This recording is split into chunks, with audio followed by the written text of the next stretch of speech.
Chennai silks షోరూంలో మంటలు ఎట్టకేలకు అదుపులోకి వచ్చాయి. సుమారు 35 గంటల పాటు జరిగిన ఆపరేషన్ తర్వాత మంటలను ఆర్పివేశారు. బిల్డింగ్ మొత్తం కాలిపోవడంతో శిథిలావస్థకు చేరుకుంది. ఇప్పటికే 4, 5, 6, 7 అంతస్తులు కూలిపోయాయి.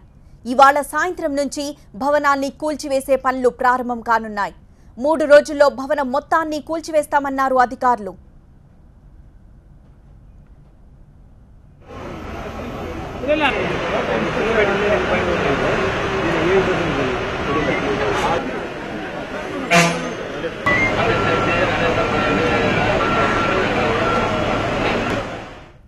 టీనగర్ ఉస్మాన్ రోడ్లోని చెన్నై సిల్క్స్ షోరూంలో నిన్న ఉదయం మంటలు చెలరేగాయి. మంటలను ఆర్పేందుకు 60 అగ్నిమాపక యంత్రాలు, 250 మంది సిబ్బంది నిర్విరామంగా పనిచేశారు. ఈ అగ్ని ప్రమాదంలో ఎవ్వరికీ ఎలాంటి గాయాలు కాలేదు. కానీ భారీగా ఆస్తి నష్టం జరిగినట్లు తెలుస్తోంది. పెద్ద మొత్తంలో బంగారం, వెండితో పాటు వస్త్ర సామాగ్రి కాలి బూడిదైంది. ప్రమాదానికి షార్ట్ సర్క్యూటే కారణమని భావిస్తున్నారు. ఘటనపై దర్యాప్తు చేస్తున్నారు అధికారులు.